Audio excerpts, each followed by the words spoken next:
Ketua Umum Partai Hanura, Osman Sabtaodang terpilih secara aklamasi pada Selasa dini hari sebagai Ketua Dewan Perwakilan Daerah. Dengan demikian, 3 lembaga legislatif kini dipimpin Ketua Umum partai politik yang kebetulan atau tidak kebetulan, semuanya pro terhadap pemerintah.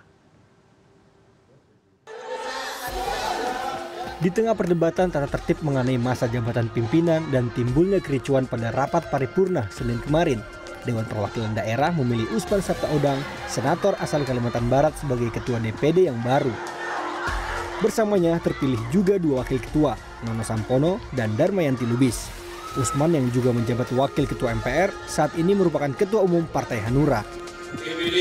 Terpilihnya Osman sebagai Ketua DPD masih diselimuti konflik terkait putusan Mahkamah Agung yang memerintahkan untuk mencabut tata tertib masa jabatan pimpinan selama 2,5 tahun dan mengembalikannya menjadi 5 tahun.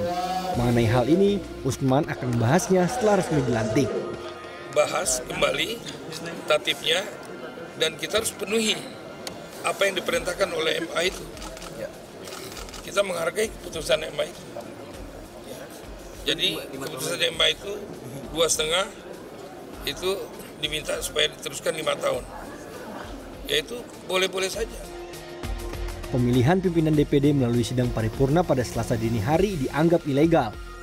Menurut Wakil Ketua DPD periode 2014-2019, Gusti Kanjeng Ratu Hemas, terpilihnya Osman bertentangan dengan putusan Mahkamah Agung. Maka tidak ada satu kewenangan pun di Republik ini yang bisa melaksanakan sidang paripurna untuk kemudian menegasikan putusan Mahkamah Agung dengan melakukan pemilihan pimpinan DPD RI yang baru. Semua proses dan hasil pemilihan pimpinan DPD RI tersebut adalah inkonstitusional dan ilegal. Osman Sabtaodang merupakan Ketua DPD pertama yang berasal dari partai politik. Ini juga berarti lembaga-lembaga legislatif yaitu MPR, DPR, dan DPD kini dipimpin Ketua Umum partai politik. Agus Firmansyah, CNN Indonesia. Di tengah riuh pro dan kontra yang masih terus bergulir, Ketua Umum Partai Hanura, Osman Sabtaodang dipilih secara aklamasi duduk di kursi pimpinan DPD RI. Dan kini publik bisa melihat 3 lembaga legislatif MPR, DPR, dan DPD dikomandani kubu pro pemerintah. Apakah keseragaman ketiga lembaga legislatif tersebut sebagai buah dari ketidaksengajaan politik yang dikehendaki? Dan bagaimana sebenarnya legalitas terpilihnya jajaran pimpinan DPD yang baru? Untuk mendiskusikan hal ini telah hadir narasumber di studio Profesor Juanda, akademisi Hukum Tata Negara Universitas Bengkulu. Prof, selamat malam. Malam. Assalamualaikum warahmatullahi wabarakatuh. Waalaikumsalam. Prof Juanda sudah membaca draft dari MA? Sudah.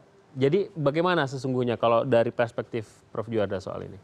Jadi memang pertama harus kita lihat dulu persoalan wewenang memang. Wewenang Mahkamah Agung memang dia diberi kewenangan untuk menguji peraturan perundangan di bawah undang-undang. Dan itu sudah sesuai dengan aturan yang berlaku. Kemudian dalam konteks putusan Mahkamah Agung nomor 20 yang berkaitan dengan judicial review tentang tata tertib DPD yang tentunya sudah beberapa hari yang lalu kita tahu, di dalam putusan itu salah satunya adalah diputuskan bahwa peraturan tata tertib nomor 1 2017 itu bertentangan dengan peraturan perundangan. Peraturan perundangan yang di sini tentu adalah undang-undang khusus untuk MPR, DPR, DPRD itu sendiri. Yang kedua adalah memerintahkan untuk mencabut tatip itu. Ya. Nah, di situ disebutkan kalau saya tidak salah baca itu, siapa yang diperintahkan untuk mencabut? Yaitu pimpinan DPD. Nah, pertanyaan saya dengan kasus ini, apakah pencabutan yang dikatakan oleh kawan-kawan di DPD ini yang sudah dicabut itu adalah dilakukan oleh pimpinan DPD apa bukan? Kemudian yang pertanyaan selanjutnya, apakah pimpinan DPD yang sah pada saat itu atau bukan? Tetapi kalau itu belum atau tidak, maka saya kira pencabutan itu sendiri tidak sah. Soal pelantikan ini bagaimana? Nah, kan ada riwayat dan sejarahnya, ada konsekuensi dan akibatnya. Sebab akibatnya tentu kan kita lihat. Ketika misalnya putusan Mahkamah Agung yang menyatakan itu tidak sah dan dicabutnya peraturan tata tertib itu, maka tentu berarti berlakulah peraturan yang lama sebenarnya. Ya kan? Tetapi nampaknya para anggota dewan ini membuat peraturan tata tertib yang baru, menyesuaikan. Di sini mereka berlindung sebuah klik hukumnya. Nah, oleh karena itu saya kira menurut pengetahuan saya secara hukum ini tidak bisa diterima secara hukum. Oke. Ya. Tidak bisa diterima pelantikannya. Ya, pelantikan dan prosedurnya. Karena tatipnya adalah tatip yang dibuat begitu. Iya, artinya begini. Harusnya tatip lama. Iya, artinya dia kembali kepada peraturan tata tertib yang lama. Kan peraturan tata tertib yang lama itu kan tidak pernah dicabut. Ya kan? Iya. Kecuali memang peraturan tata tertib yang baru nomor 3 ini mencabut peraturan yang lama. Ini kan tidak. Nah, kita mengacu kepada putusan Mahkamah Agung tentunya. Iya. Putusan Mahkamah Agung itu kan mengatakan peraturan tata tertib nomor 1 2017. Nah, itu dicabut. Nah, apa yang saya katakan tadi, siapa yang mencabut? Tentu pimpinan DPD. Pimpinan DPD ini pimpinan DPD yang sah toh.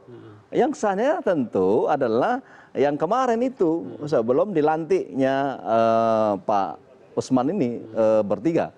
Nah, sementara kalau tidak salah saya bahwa yang mencabut peraturan tata tertib yang nomor 1 itu bukan pimpinan DPD yang sah. Nah, saya kira silakan orang-orang hukum tahu sendiri itu. Konsekuensinya jelas itu tidak sah. Tapi yang jadi masalah kemudian hari ini ada wakil dari MA yang melakukan Nah, ini luar biasa ini. Saya juga kaget. Nah, pertanyaan saya, satu sisi MA telah memutuskan bahwa ini adalah bertentangan dengan peraturan perundang lain. Kemudian ya saya kaget itu dilantik oleh wakil ketua Mahkamah Agung ya. Nah, saya tidak tahu kemana ketua Mahkamah Agung itu, sebab kalau di dalam pasal keluar negeri katanya. Keluar negeri katanya. Nah, umroh. Jadi begitu. Jadi pasal 260 itu jelas mengatakan bahwa dipandu oleh ketua Mahkamah Agung. Nah, kalau di situ bukan wakil ketua, apakah ada pendelegasian? Nah, saya kira memang ada pendelegasian. Tetapi yang perlu kita bahas ini, apakah boleh pendelegasian tentang ini? Apakah tidak perlu kita menunggu misalnya berapa hari lagi baru dilantik misalnya? Sampai ketua MA datang dari kunjungannya ke luar negeri. Ya, saya tidak habis pikir bagaimana logikanya Mahkamah Agung juga begini. Iya. Konsekuensinya apa buat Mahkamah Agung? Kalau misalnya aturan yang mereka buat saya pertanyakan logika hukumnya, argumentasi hukumnya, ketika putusannya sendiri dilanggar dan tidak ditaati atau tidak sesuai dengan putusannya, kemudian dia datang melegalkan apa yang tidak legal. Yang dia Jadi sebenarnya begini, terpilihnya Osman Sabta dan kawan-kawan ini sebenarnya ilegal kalau mengacu pada putusan MA. Iya dong, menurut saya begitu.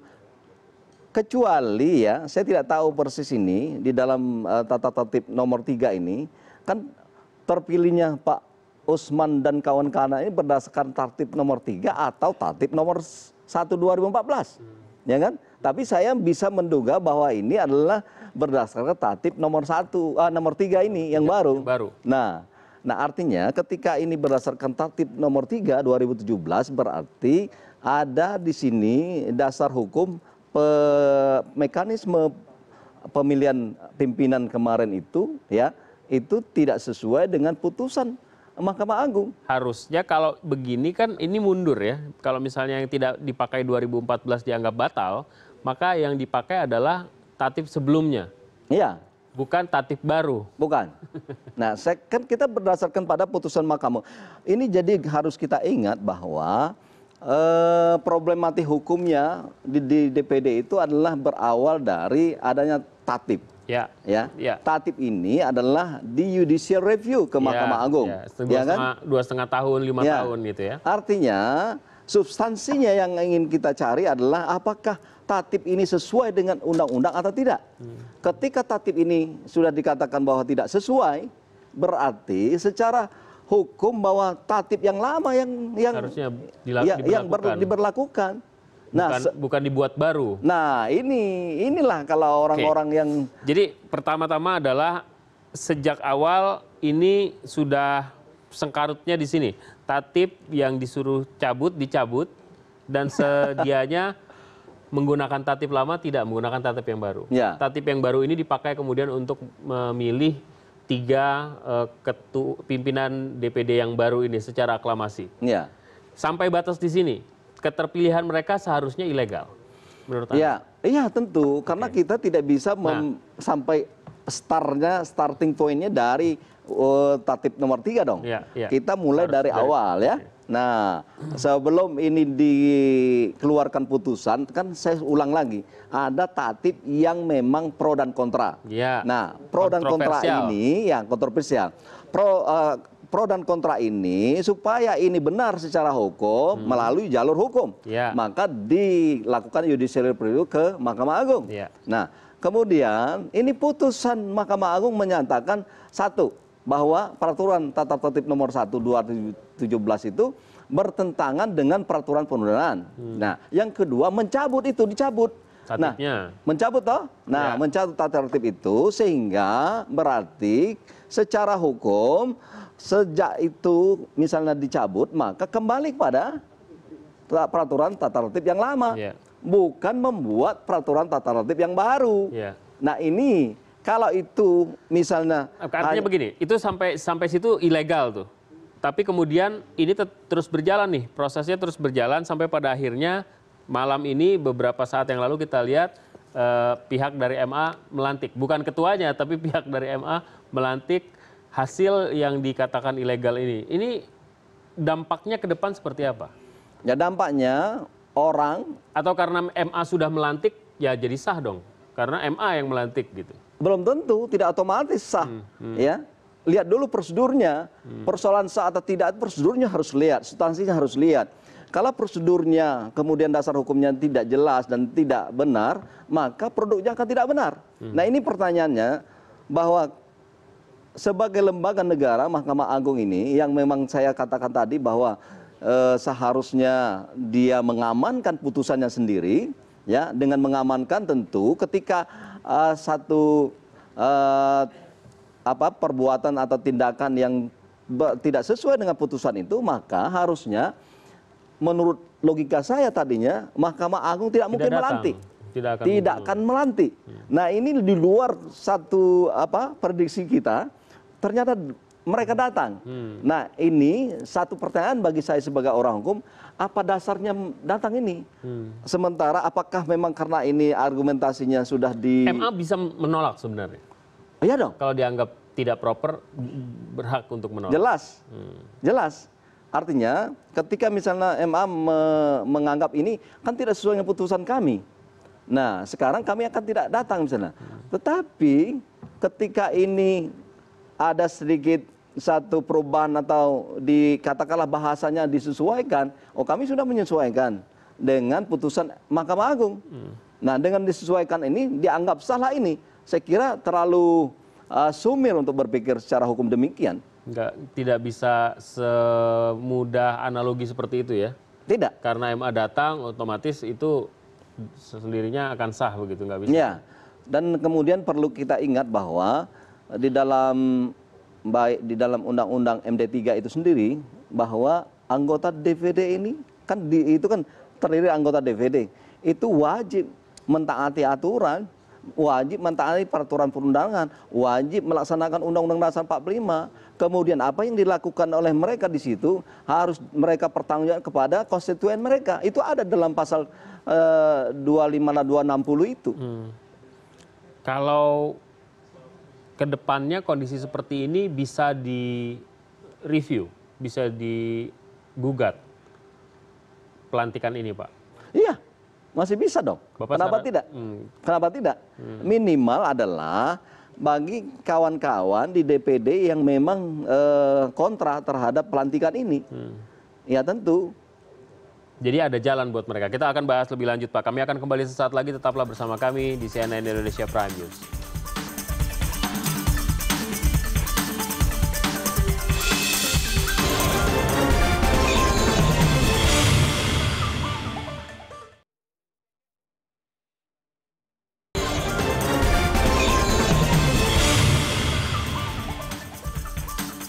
Baik, kita akan lanjutkan perbincangan ini dan telah bergabung bersama kita seorang senator dari gedung DPR, Bapak Jasarmen Purba. Pak Purba, selamat malam, Pak. Selamat malam Pak Alvito, apa kabar? Baik, Pak Purba ini termasuk orang yang sumringah setelah pelantikan berlangsung. Itu artinya ini seiring sejalan dengan pelantikan yang terjadi ya Pak ya?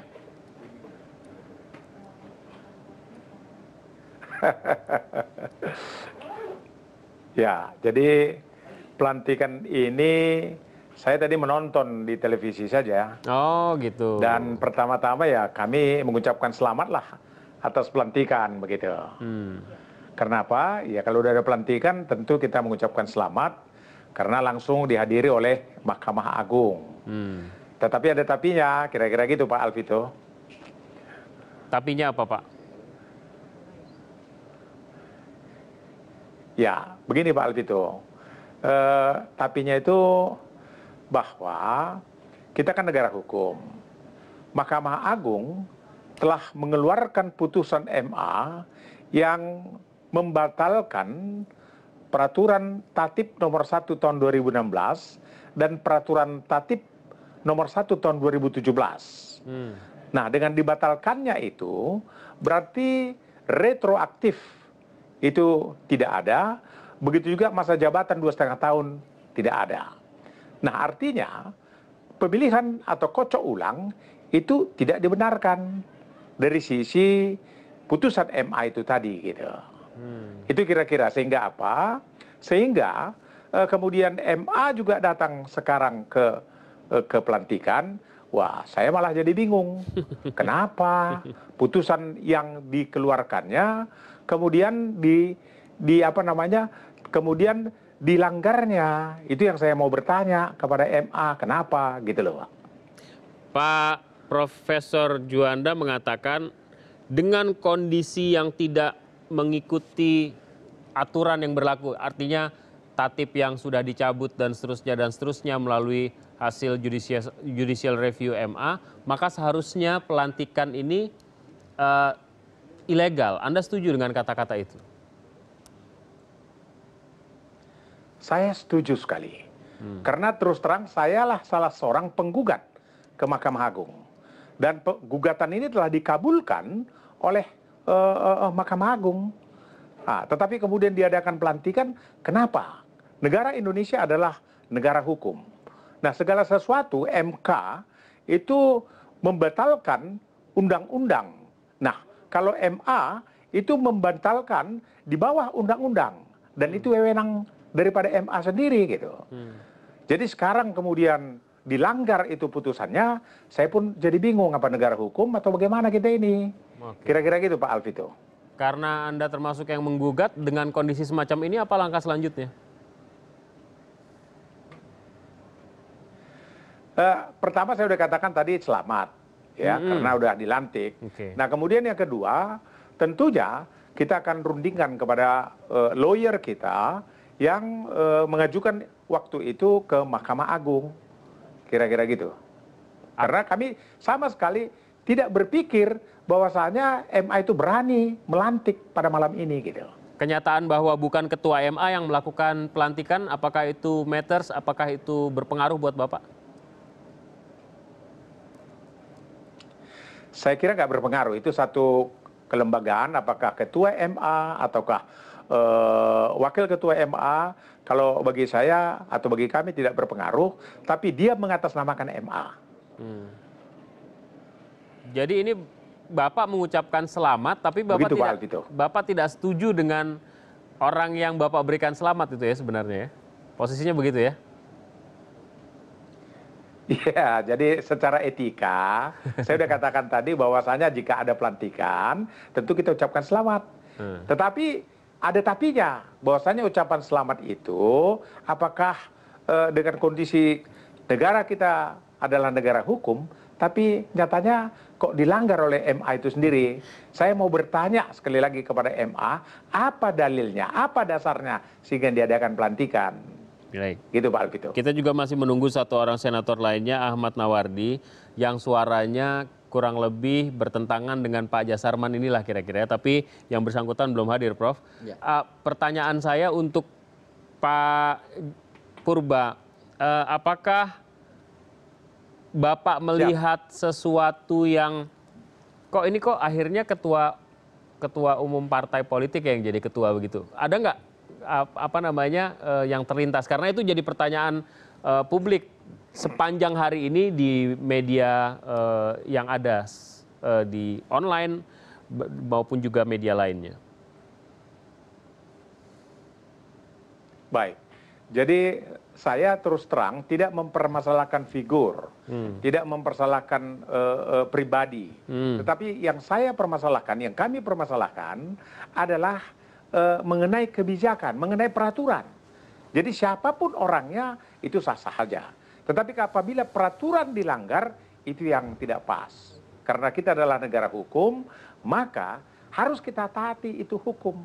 Tapi kalau diinjak-injak itu hukum, wah, kemana lagi negara Republik Indonesia mau dibawa? Pak, konstelasinya sekarang bagaimana sih nih? Kubu yang pro pelantikan sama kubu yang kontra pelantikan bagaimana nih? Apakah sudah cooling down? Sudah bisa menerima kenyataan? Atau bagaimana? Ya, kalau namanya juga sama-sama rekan anggota DPD RI. Tetapi dari satu sisi kenegarawanan, kita sama-sama berteman dan bersahabat. Tetapi dari sisi pandangan yang berbeda, itu sah-sah saja saya kira. Sampai saat ini pandangan kami masih berbeda. Dan itu sah-sah saja karena kita sebagai negara demokrasi, Pak Alvito.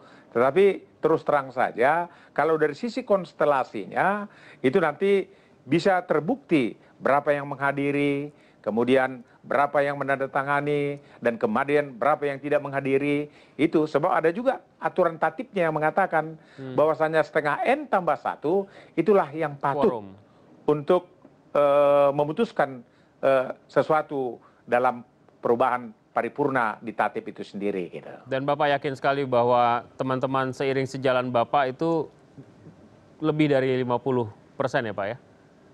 Sehingga akan mengganggu quorum lah kira-kira begitu. Kalau kami mengatakan seperti itu. Pak Alvito. Bisa aja ada yang berubah, jangan-jangan malam ini setelah menonton televisi dan menonton pelantikan ya kira-kira begitu Pak ya? Saya kira kalau berubah itu tergantung pribadinya masing-masing itu Pak Alvito. Tapi yang jelas saya atau kami ingin mendengar penjelasan dari kepada Mahkamah Agung kenapa mereka melanggar putusan mereka sendiri. Baik, Pak Prof. Juanda, mungkin nggak sih MA memberikan penjelasan kalau nggak diminta? Artinya kan penjelasan itu kan kayaknya tidak pernah deh MA memberikan penjelasan. Yang ada barangkali direview kemudian mereka menjawab review itu. Kira-kira seperti itu ya? Ya, saya kira mekanismenya teman-teman yang keberatan ini, kalau menurut saya harus mengajukan satu surat, tentu surat keberatan juga, bukan pertanyaan. Kalau pertanyaan saya kira jawab selesai. Saya kira teman-teman yang pro dengan apa yang dikatakan tadi adalah putusan Mahkamah Agung seharusnya adalah bersikap tegas. Ya, tidak boleh bersikapnya memang saya paham. Apa yang dikatakan oleh Pak Jisman tadi, satu sisi mereka itu adalah satu kolega ya. Tapi dalam hal ini dalam konsep negara hukum kita, apa yang kalau disampaikan Bapak melihat tadi, dari kacamata prosedural ya ini ya. Satu prosedural dan substansial, tidak hanya prosedural. Substansinya ini persoalannya adalah pelanggaran dari apa yang diputuskan oleh Mahkamah Agung. Dan sebenarnya bukan hanya DPD yang melakukan pelanggaran, MA juga melakukan pelanggaran atas putusan yang dibuatnya sendiri kan kalau misalnya. Ini masih itu yang mungkin perlu dipertanyakan oleh Pak Jisman tadi. Ya misalnya pelantikan ini dilakukan oleh wakil Ketua Mahkamah Agung. Nah, itu perlu dipertanyakan. Sebab ya kalau kita merujuk pada bahasa hukumnya di dalam pasal 260 itu jelas yang memandu itu adalah pelantikan itu adalah Ketua Mahkamah Agung. Nah, terlepas dari ada argumentasi bahwa atau ada alasan bahwa Ketua Mahkamah Agung pada posisi sekarang ini di luar negeri. Nah, biasanya kalau menurut saya kalau memang kata-kata ketua itu kecuali ada ya dia misalnya sakit misalnya atau berhalangan tetap. Tapi kalau sepanjang misalnya 1-2 minggu ke depan masih bisa ditunggu. Tunggu saja satu itu adalah kalau itu adalah prosedur normal. Tetapi ini kan tidak prosedur normal. Sehingga ini yang kita pertanyakan tadi, kenapa ini diutuskan wakil ketua dan kemudian saya menyatakan kalau ini dalam konteks norma hukumnya kalimatnya Ketua Mahkamah Agung berbeda dengan Wakil Ketua Mahkamah Agung. Oleh karena itu saya katakan ini perlu dipertanyakan oleh kawan-kawan secara hukum. Begitu Pak Jasarmen, pertanyakan kalau menurut... Baik, terima kasih Pak Profesor. Jadi memang Prof. Juanda, kami, karena saya bilang tadi selamat tapi ada tapinya, salah satu tapinya seperti yang dikatakan Profesor tadi itu tadi. Jadi itu yang pertama. Kemudian yang kedua, bahwa kenapa mereka melanggar aturan mereka sendiri dan apakah diketahui oleh ketua ini sendiri. Nah, itu sesuai dengan yang disebut oleh Profesor tadi Pak Alvito.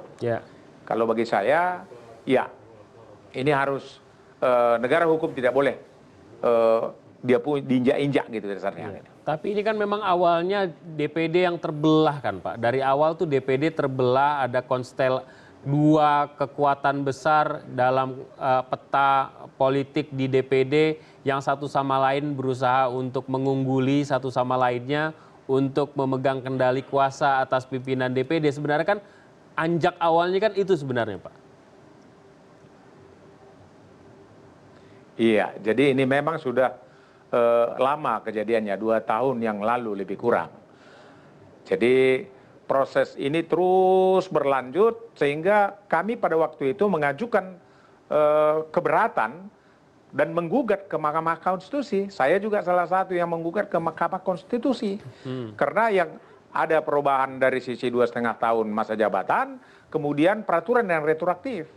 Nah, kemudian Mahkamah Konstitusi mengatakan bahwa bukan tempat mereka untuk membandingkan ini. Kalau boleh, ya silakan ke tempat Mahkamah Agung. Makanya kami ajukan ke Mahkamah Agung. Nah, di Mahkamah Agung inilah keputusan itu telah mereka buat. Nah, kita menegakkan hukum itu sebetulnya. Tetapi sekarang kenapa jadi dilanggar hukum itu? Itu Pak Alvito. Kalau bagi kami, tapinya itu harus tetap ada semacam keberatan dan pertanyaan tentang ini. Pak Jasarmen sudah berkomunikasi dengan kawan-kawan yang seiring sejalan ini, yang tidak setuju dengan pelantikan ini? Setiap saat Pak. Kenapa? Ya karena kita menyadari bahwa ini bukan hanya untuk kepentingan DPD. Ini juga adalah untuk kepentingan ketatanegaraan di Indonesia. Dan kalau bisa diobrak-abrik seperti ini, berarti apalagi yang lain. Itu kira-kira Pak Alvito. Baik. Makanya kita harus jaga. Jadi sekali lagi saya mau katakan, bukan masalah figur, bukan masalah pribadi, sama sekali tidak. Tapi masalah putusan MA itu yang tidak boleh diinjak-injak itu Pak Alvito. Ya, pertanyaan saya begini Pak, kemudian apa langkah selanjutnya yang akan dilakukan oleh Bapak dan kawan-kawan itu? Apakah akan melakukan, saya tidak tahu apa istilahnya, tapi apakah tidak akan hadir di setiap paripurna, akan melakukan dalam tanda kutip boykot begitu terhadap langkah yang dilakukan oleh pimpinan DPD yang baru ini dalam melaksanakan tugasnya atau bagaimana? Jadi kalau tugas DPD tetap kami jalankan. Karena kami adalah wakil daripada daerah. Nah, tetapi yang kami pertanyakan bahkan yang kami gugat itu atau yang akan kami ajukan itu keberatan adalah kenapa Mahkamah Agung melanggar dia punya putusan itu sendiri. Apakah sifatnya mau langsung ke gugatan atau ke PT UN dan sebagainya, itu nanti kami akan bicarakan kepada lawyer kami gitu. Jadi ini tidak akan melakukan boykot terhadap paripurna atau sidang-sidang lain begitu, nggak akan hadir karena tidak setuju dengan pimpinan baru atau prosedur pemilihan pimpinan yang baru begitu ya Pak ya? kalau itu yang terjadi, kita jalankan tugas kita selaku DPD. Oke. Nah, kita tetap menjalankan tugas kita ke DPD, tetapi pelantikan ini kenapa dilakukan? Jadi tentu saja apa yang dikatakan Pak Alvito itu kami jalankan sebagaimana biasa. Gitu. Baik, terima kasih. Nanti kita akan lanjutkan Pak Jasarmen. Pak Prof. Juanda juga akan masih bergabung bersama kita. Tetaplah bersama kami di CNN Indonesia Prime News. Kami akan segera kembali.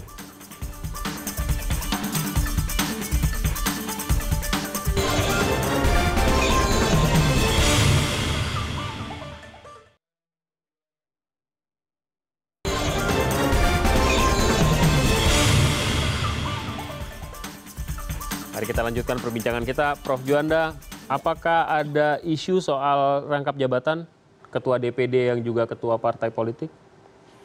Iya, saya kira begini ya. Kita harus lihat dulu latar belakang berdiri dan terbentuknya DPD itu. Ya, kalau jalurnya partai sebenarnya udah di DPR. Ya, disitulah formnya. Nah, karena kita ini adalah hasil dari amandemen Undang-Undang Dasar 45 kita, ini hasil dari reformasi kita, maka untuk membenahi struktur kelembagaan negara kita, yaitu di MPR itu, maka muncullah DPD. DPD itu adalah mewakili dari rakyat daerah-daerah. Ini kepentingan daerah. Nah, walaupun memang ya secara tegas aturan yang melarang itu tidak ada, tetapi kita tidak hanya dan tidak boleh hanya berdasarkan persoalan secara formalistik, persoalan peraturan. Aturan positif. Iya, tetapi secara filosofis, ya latar belakang harus kita gali secara mendalam bagaimana terjadi dan terbentuknya sebuah lembaga itu.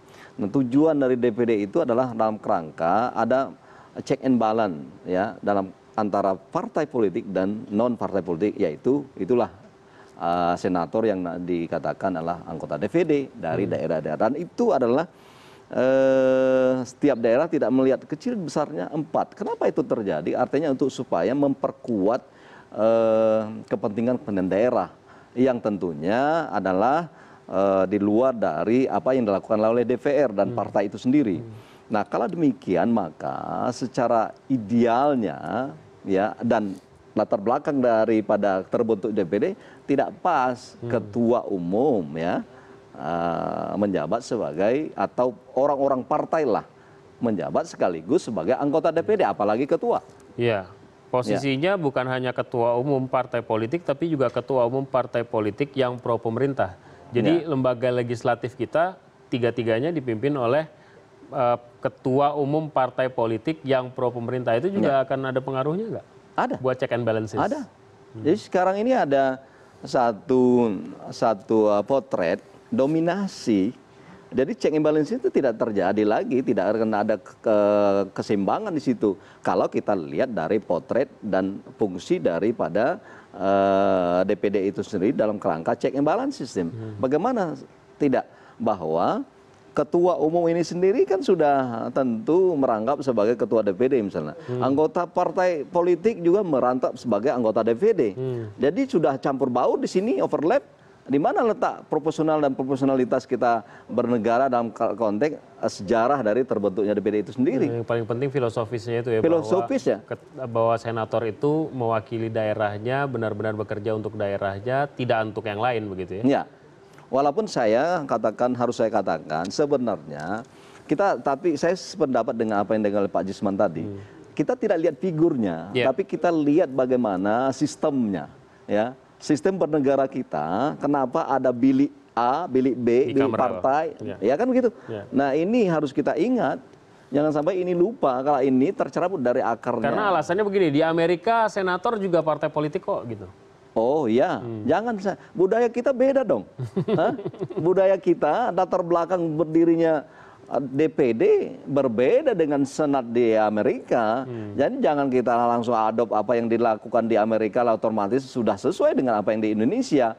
Kita kan ada kekhususan. Kita lihat dulu bagaimana budaya kita, bagaimana tingkat pendidikan, apa sudah sesuai atau tidak. Saya kira itu perlu kita pertimbangkan. Ya.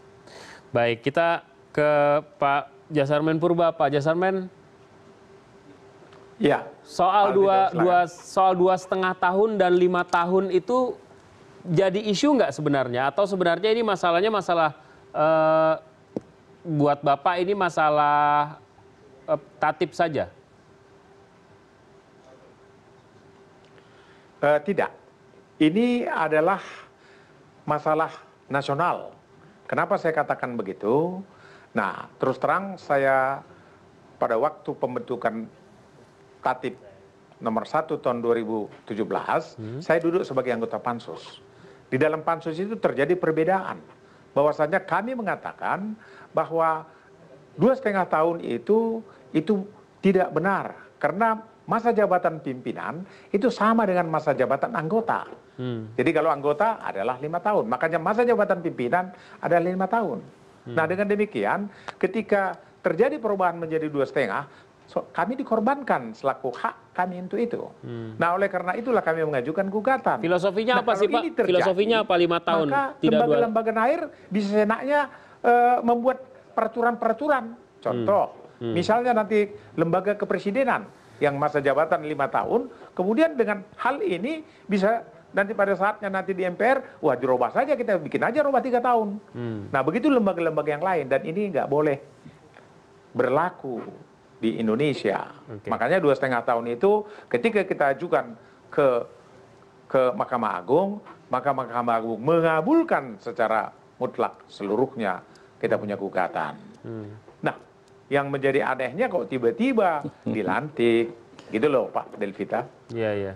Kita sama-sama bingung sih sebenarnya. Harusnya ada yang menjawab nih ya. Kita masih nunggu. Sama-sama bingung ya. Rekannya Pak Jasarmen, Pak Ahmad Nawardi yang sedianya akan bergabung bersama kita, tapi hingga saat ini kami kesulitan untuk menghubunginya. Sekali lagi, Pak Jasarmen, ada yang ingin Bapak sampaikan untuk terakhir kalinya, Pak? Baik, terima kasih. Jadi yang mau kami sampaikan bahwa ketatanegaraan kita ini jangan diobrak-abrik lah.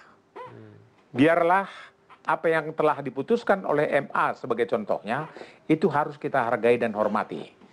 Nah dengan demikian, yang lembaga-lembaga lain juga tidak akan mengikuti. Nah jika terjadi obrak-abrik seperti ini, wah kita jadi semakin kacau. Itu harapan kami supaya Mahkamah Agung memberikan penjelasan tentang ini.